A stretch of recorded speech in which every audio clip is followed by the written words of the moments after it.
পরে শুনলাম যে ওরা আমারে চিনে যাচ্ছে, রাত্রি মারবে আমারে। এই আগের তে বেলা থাকতে এসে দিয়ে যাচ্ছে যে মায়ের যাতে জাগা মতো পড়ে, এক হুজুরে মারতে আর এক হুজুরে মারি না বসি। একা একা গেছি গোপালগঞ্জিতে, সে সময় তো এত জমজমাট, এত ভক্তবৃন্দ না। স্থানীয় এক নেতা দায়িত্ব দিচ্ছে যে আজকে যদি হুজুর কিছু কয় তোরা জোড়া মার দিবি, যাওয়াই পয়সা করি, যা লাগে আমি বহন করব। এর ভিতরে আইসা তবলিগের সরমনের সাথীরা আমরা বুঝাচ্ছে হুজুর আজকে যা পারেন বলবেন, কারবালা হয়ে যাবে। কিছু সাপোর্ট পালাম, কিন্তু চিন্তা করতেছি যে কারবালা হলি শেষে কি হবে। নিক্সন ভাই আমার ডান পাশে ছিল, উনি এক চিল্লার জন্য দাঁড়াই গেছে। সেই চিল্লেটা দেশে কিনা দেশে তাই একটু আমার শুনতে হবে, তার সময় ভাইনি। পরে এমপি হয়েছে, আমার ফোনও দিয়েছিল নাম্বার নিয়ে, আমিও সময় পাইনি, উনিও সময় পাইনি। ইসলামী নূর, হকের পথে দিন প্রচারে, হকের পথে দিন প্রচারে, ইসলামী নূর, ইসলামী নূর, ইসলামী নূর, ইসলামী নূর। এ জায়গা আমি এমপি মন্ত্রী প্রাইম মিনিস্টারে বাদাবো, ওনারা কি আমার সামনে আছে নাকি? কতক্ষণ আছে? আমাদের ভাই নিক্সন ভাইরে আমি শক্ত কথা, উনি আছে নাকি? তো উড়ো কথা কইয়া আমি এ জায়গা জামিল বাদাবো কি? আমার সামনে যারা আছে, চুল বড়, দাঁত মাজে না, মোজ বড়, দাড়ি কাটে, নামাজ পড়ে না, গিয়ে শোষে না, মুইতে পারি না, দাঁড়ায় দাঁড়ায় খায়, ঠেটে পায়খানা করে, এই আটাল টুবাল্টু যাওয়ার গ্রামের ছোট ছোট মাছ, আমি এই কটা বাদাই থুয়ে বাড়ি যাতে পারি বাস। কতক্ষণ ঠিক না? ওরাকে বাঁধানো জাল, যেদিন উন্ডা আমার মাঠে আসে সেই দিন খেও দেবো, যারা খেও বাঁধিয়ে যাবে। আমি এই পাশে বাবুল স্যার এক মাহফিলে গেছি, সেই সময় প্রথমবারে নিক্সন ভাই প্রথমবার এমপি হলেন।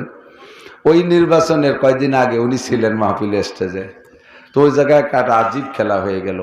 ওখানে আমি গেছি বেলা থাকতে, যাওয়ার পরে উড়ে উড়ে যুবকরা এসে আমার কানে কানে মানে মুসাফা করতেছে, আর আমার ভালো করে চিনে যাচ্ছে। আমি বুঝতে পারতেছি না ঘটনা কি।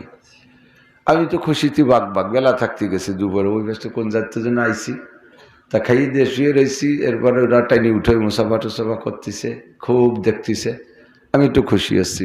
পরে শুনলাম যে ওরা আমার চিনে যাচ্ছে, রাত্রি মারবে আমারে। এই আগের তে বেলা থাকতে এসে দিয়ে যাচ্ছে যে মায়ের যাতে জাগা মতো পড়ে, এক হুজুরে মারতে আর এক হুজুরে মারি না বসি।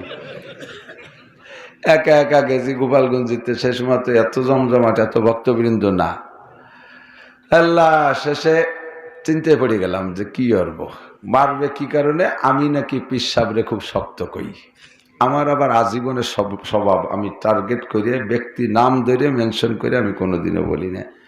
আমি সাধারণভাবে বলবো যার রোগ আছে সেই জায়গা মতো ঔষধ চলে যাবে, নাম বলে গেঞ্জাম বাঁধাবো কে? কিন্তু ওটা আমরা, কিন্তু ওরা জানছে যে আমি এই করি, তাইতি ওখানের স্থানীয় এক নেতা দায়িত্ব দিচ্ছে যে আজকে যদি হুজুর কিছু কয় তোরা জোড়া মার দিবি, যাওয়াই পয়সা করি, যা লাগে আমি বহন করব।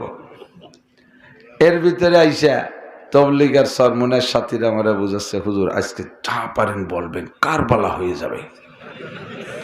কিছু সাপোর্ট পালাম, কিন্তু চিন্তা করতেছি যে কারবালা হলি শেষে কি হবে। এই মাদ্রাসাটা শেষ হয়ে যাবে। আমি তো কায়দা না বেশি হয়েছে গেলাম, আমাকে বাসায় নিল। একটা দূরে যদি খুন হয় তাহলে এই মার্ডার কেসের মামলা আমার, জেল খাটবো বসে, হাজার হাজার মাহফিল করি, কত মানুষ যদি ভালো কথা শোনে, এই শোনাশুনি বন্ধ হয়ে যাবে, তাই না? সর্বোপরি মাদ্রাসাটা বন্ধ হয়ে যাবে। আল্লাহর কাছে দোয়া করে 2 রাকাত নামাজ পড়ে দোয়া করে স্টেজে বসলাম। তো বিভিন্ন দিন বিভিন্ন রকম বলি, ওই দিন শুরুতেই ঘন্টাখানিক হয়ে গেল, মেলা লম্বা টাইম কথা বলছি। সে সময় আর একটু স্বাস্থ্য শরীর ভালো ছিল, যুবক সাইজে ছিলাম, চিল্লালি মিল্লালি কষ্ট কমাতো। আর এখন তো ঘন্টাখানিক চিল্লালি হাঁপাই যায়, নিঃশ্বাস ছাড়তে পারি না। তো ঘন্টাখানিক শুধু শুরু দিয়ে কান্নাকাটি রস হয়ে গেছে, কিভাবে তো আমি যে টেরও পাইনি। শেষমেশ আমি একটু হেকমতি পহলু অবলম্বন করলাম। আমি বললাম ভাই আপনারা অমুক পীর সাহেবের মুরিদ আছেন কারা? আগে বললাম যে ভাই নামাজ ছাড়া কি জান্নাতে যাওয়া যাবে? কতক্ষণ? 100%। আস্তে কনকা আউয়ালু মা ইউহাসাবু বিহিল আবদু ইয়াউমাল কিয়ামাতিস সালাহ। হাসরের মাঠে মোমেন আর কাফের ভাগ করার পরে কাফেররা ফি নারি জাহান্নামা খালিদিনা ফিহা আবাদা বেগাইরি হিসাব, বিনা হিসাবে সমস্ত মুসলমান ছাড়া অন্য সব জাতি বিনা হিসাবে চিরস্থায়ী স্থায়ী জাহান্নামী বলে আল্লাহ তাআলা নিয়ে যাবে। একটাও এক সেকেন্ডও বেসতে দেখবে না ওরা, কোনো দিনই না। মুসলমান যারা থাকলো এদের কাছে আল্লাহর জিজ্ঞাসা হবে, তো সর্বপ্রথম জিজ্ঞাসা হবে কিসের? তুমি কি মেম্বার ছিলে? তুমি কি আইএ পাস করছো? তুমি কি বিএ পাস করছো? এগুলো জিজ্ঞাসা হবে না? তুমি গোল্ডেন এ প্লাস, তুমি জেএসসিতে কোন ডিভিশনে পাস করো? এগুলো জিজ্ঞেস করো না? ইংরেজিতে কেমন পড়ো? এগুলো আউয়ালু মা ইউহাসাবু বিহিল আবদু ইয়াউমাল কিয়ামাতিস সালাহ। সর্বপ্রথম জিজ্ঞাসা হবে কিসের? ফামান সালুহাত সালুহা সাইরু আমালিহি। নামাজের প্রশ্নে যদি সুন্দর জবাব দিতে পারে প্রত্যেক ঘাটে আল্লাহ পাক পাক পার হওয়ার ব্যবস্থা করে দেবে। আমি বললাম ভাই নামাজ ছাড়া পার হওয়ার ব্যবস্থা আছে? সবাই বলল না। এবার বললাম নামাজ কি ইচ্ছা মতো পড়তে হবে না কোনো কন্ডিশন, কোনো মডেল আর কোনো সিস্টেম আছে নামাজ পড়ার? অবশ্যই সিস্টেম আছে। কার সিস্টেমে? কোন সিস্টেমে? আওয়ামী লীগের সিস্টেমে নামাজ, না বিএনপির কায়দায় নামাজ, না জাতীয় পার্টির কায়দায় নামাজ, না চরমুনের কায়দায় নামাজ, না আটরশির কায়দায় নামাজ, না চন্দ্রপাড়ার সিস্টেমে নামাজ? নামাজ কোনো আমাদের মতো ব্যক্তিদের সিস্টেম চলবে নাকি এর পিছনে একটা আইন আর বিধান আছে? জোরে বলেন আছে? বললাম নামাজ পড়তে হবে কেমন? বললো যে হুজুর আপনি বলেন কেমন পড়বো? আমি বললাম নবী বলেছেন সাল্লু কামা রাআইতুমুনি উসাল্লি।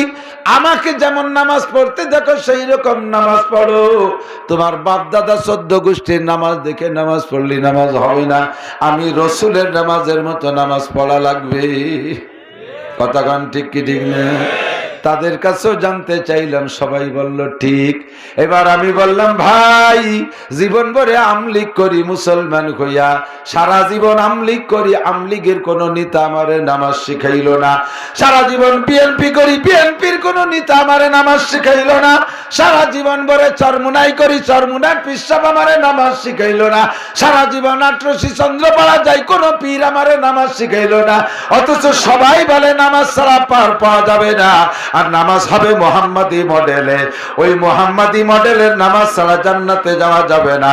ও বন্ধু বলেন তাহলে নামাজ শেখা দরকার আছে না নাই? সবাই সাক্ষী দিলেন ওই মাঠে, জি হুজুর নামাজ শিখতে হবে। আমি বললাম এবার নামাজ শিখবেন কার কাছ থেকে? নবী বলেছেন আমার কাছ থেকে নামাজ শেখো। নবী তো চলে গেছেন 1500 বছর, এবার কার কাছ থেকে শিখবো?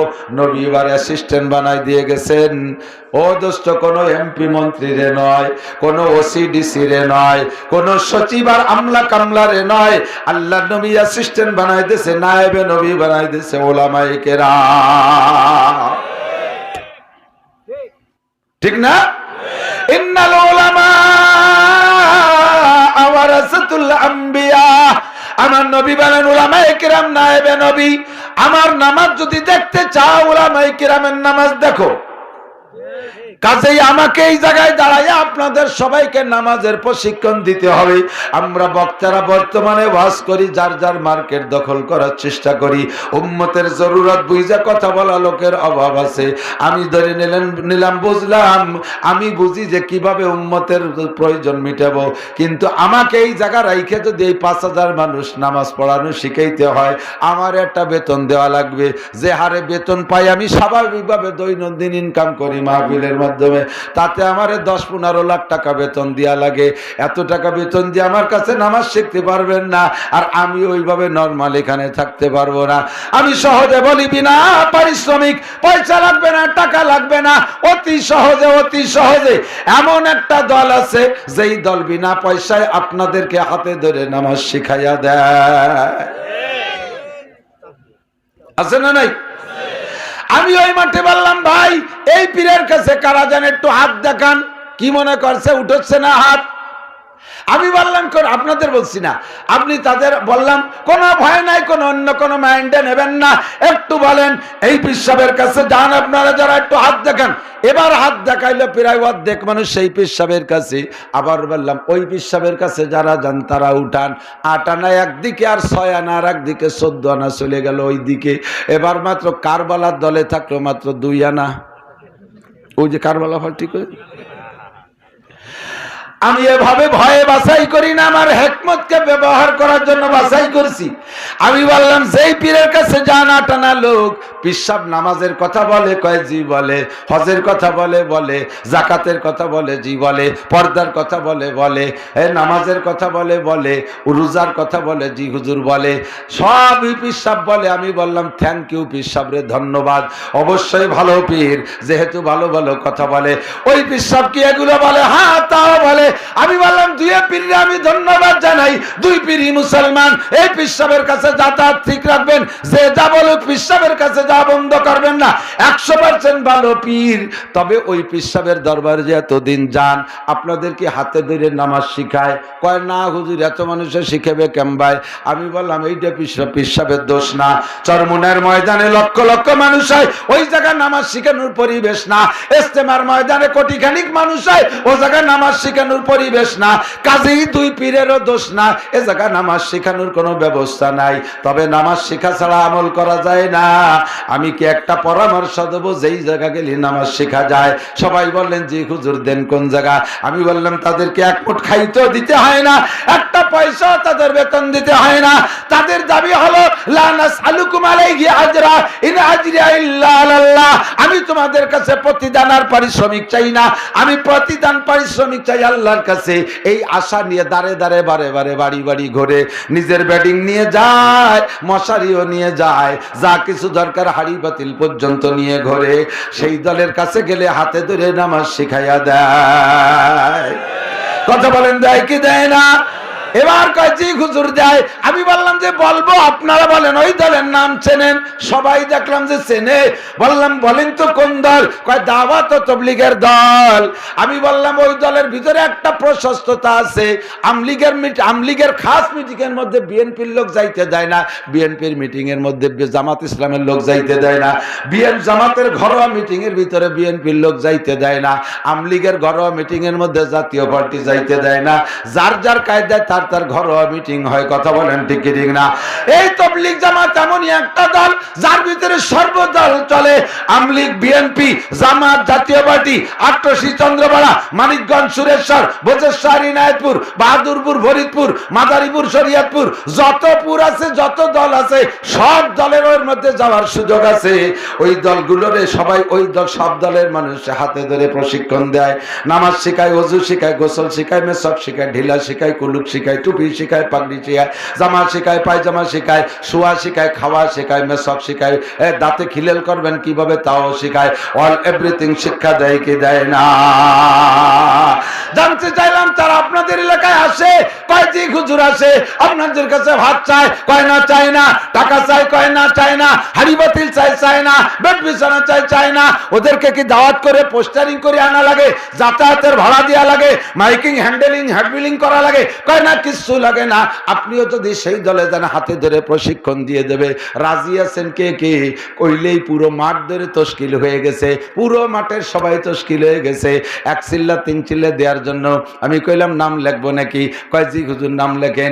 লোক প্রায় 5000, এত মানুষের নাম লিখলে তো 2 দিন লাগবে, তাহলে কি হতে পারি? কয় হুজুর না, নাম লেখা লাগবে না, ঠিক আছে আমরা যাব। প্রায় সেই মাঠ থেকে 500 লোক গিয়েছে তাবলীগে। বিভিন্ন এলাকায় যাই যে আমারে ফোন দেয়, আমারে যাই যে ফোন দেয়, কয় হুজুর আমি নেত্রকোনা, আমি গফরগাঁও, আমি ভোলা, আমি বরিশাল, আমি ময়মনসিংহ, আমি টাঙ্গাইল, আমি নাটোর, আমি রংপুর, দিনাজপুর, সৈয়দপুর, পঞ্চগড়, ঠাকুরগাঁও, পীরগঞ্জ, বীরগঞ্জ, সাতক্ষীরা, জিকরগাছা, আগাছড়া, সারা বাংলাদেশ ছড়াই গেছে। আমি বললাম কয়দিন হয়েছে? কয় হুজুর 1 চিল্লা, তাই বাড়ি আসো। কয় না হুজুর 3 চিল্লা না দিয়ে আসবো না। 3 চিল্লা পুরার পরে আবার ফোন দিয়েছে, আমি কই কেমন লাগতেছে? কয় হুজুর তা কয়ে সাথে পারবো না। আমি কইলাম তবলিগের চিল্লা তিনটা শেষ কইরা ব্যাটিং বুডিং হাড়ি পাতিল নিয়ে আগে যাবা পিসা হুজুরের কাছে, ওখানে নইলে পিসা হুজুর আবার ভুল বসবে।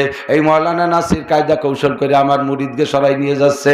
তোমরা পিসা হুজুরের কাছে যাবা, মুসাফা করবা, দোয়া নিবা, তারপরে বাড়ি যাবা। কয় হুজুর আর কোয়া লাগবে না, কোন জায়গা যাচ্ছি হবে?